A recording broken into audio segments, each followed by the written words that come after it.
प्रिय विद्यार्थीगण, आज हम अपने गुंजन पाठ्य पुस्तक से पाठ 2 बीभू काका के बारे में पढ़ेंगे। हम इस पाठ को समझेंगे। तो ये पाठ किसी गांव पर आधारित है। तो अब हम शुरू करते हैं। क्या आप कभी किसी गांव में गए हैं? शहर और गांव के जीवन में क्या अंतर दिखाई देता है? देखिए, अगर हम किसी गांव में जाएंगे तो और उसके बाद शहर में भी जाएंगे और दोनों जगह की हम तुलना करेंगे तो हम पाएंगे कि गांव और शहर के जो रहन सहन और तौर तरीके और वहाँ के जो परिस्थिति हैं, वहाँ के जो वातावरण है, उसमें हमें कुछ न कुछ अंतर अवश्य मिलेंगे। अब बीभू काका ने विदेश में शिक्षा प्राप्त की थी। उस ज्ञान से उन्होंने अपने देश के गांवों की दशा सुधारी और उन्हें खुशहाल बनाया। तो बीभू काका विदेश में शिक्षा प्राप्त की थी।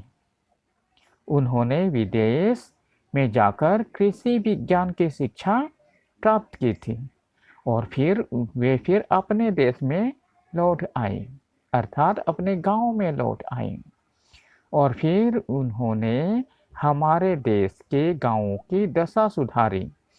का मतलब खेती बाड़ी के नए नए तौर तरीके किसानों को समझाए और इससे उनके पैदावार अर्थात उपज बढ़ी और गांव खुशहाल बन गया। इस प्रकार से उन्होंने अपने मातृभूमि का ऋण चुकाया।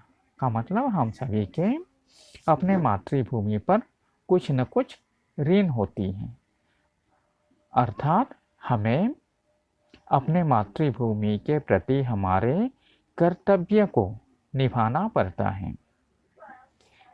तो आइए अब पाठ को विस्तार से समझते हैं। इतने वर्षों बाद उन्हें देखा तो पहचान न पाया। ऊपर से नीचे तक बीभू का एकदम बदल गए थे। पहले कोट पैंट पहना करते थे, टाई लगाना भी नहीं भूलते थे, जूते भी चमचमाते हुए होते थे।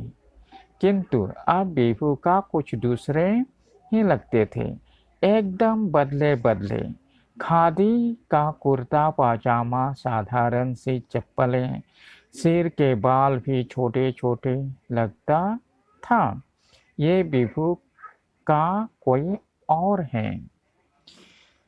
तो जब इतने वर्ष बाद विजय ने जब बीभू काका को देखा तो वह बीभू काका को पहचान नहीं पाए, अर्थात बीभू का उन्हें कुछ अलग सा लगने लगा था। उसे लग रहा था कि यह वह बीभू काका नहीं है। ऊपर से नीचे तक बीभू का अर्थात काका एकदम बदल गए थे। जब वे विदेश में पढ़ते थे तो वह कोट पैंट पहनते थे, टाई भी लगाते थे और चमचमाते जूते पहनते थे। किंतु अब बीभू काका एकदम बदल गए थे और गांव में वे खादी का कुर्ता पाजामा, खादी अर्थात कंधे पर हाथ से बुना हुआ मोटा कपड़ा, तो उसका कुर्ता पाजामा पहनता था और साधारण सी चप्पलें, और अब वे सिर के बाल भी छोटे छोटे कटवा चुके थे। तो यहाँ वह देखने में कुछ अलग सा लगता था।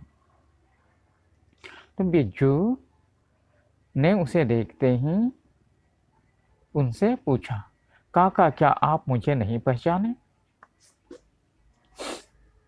और उसने यह काका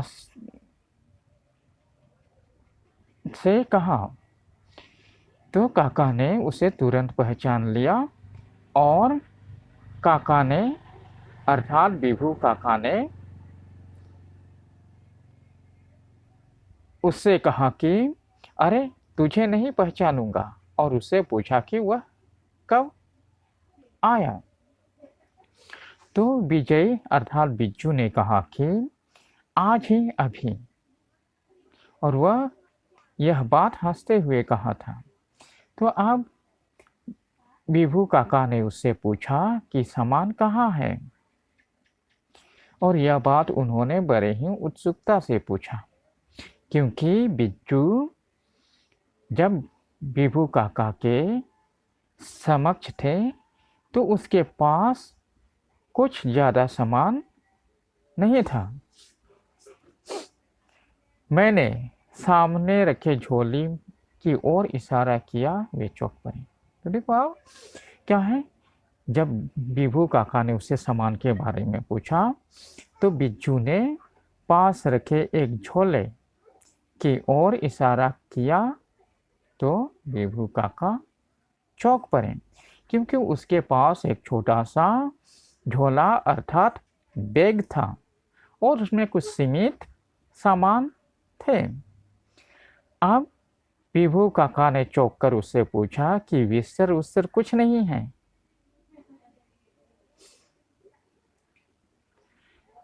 तो बिज्जू अर्थात विजय हंस पड़ा। उसने कहा कि इतनी लंबी यात्रा में बिस्तर कहाँ कहाँ उठाता फिरता, इसी से काम चला लेता हूँ। अर्थात उसके पास जो थोड़े बहुत सामान है वह उसी से काम चला लेता था, और वह यहाँ वहाँ यात्रा करते हुए आए थे। तो यात्रा करते वक्त बिस्तर वस्त्र लेना बहुत कठिन होता है।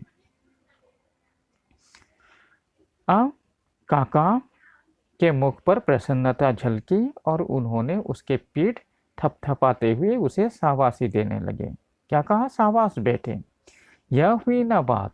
का मतलब यह हुई ना बात का अर्थ क्या है कि वे सीमित संसाधन के साथ भी जीना सीख चुके थे। किस प्रकार से हम अपने सीमित संसाधन के साथ यात्रा कर सकते हैं और अपने निर्वाह कर सकते हैं। अब जब उसके पास सिर्फ एक छोटा सा बैग था, बैग में कुछ सीमित सामान था, तो विभू काका ने उसका जो सामान था उसे भीतर रखवा कर कहीं बाहर जाने लगे और घर के लोगों को जाते जाते यह हिदायत दी, अर्थात यह निर्देश दिया कि विजय के ध्यान रखना न भूलें। अर्थात वे चाहते थे कि बिज्जू को वहाँ कोई परेशानी न हो। तो अब हम विभू काका के बारे में थोड़े कुछ पढ़ चुके हैं और हमारे अगले कक्षा में हम इसी को जारी रखेंगे। धन्यवाद।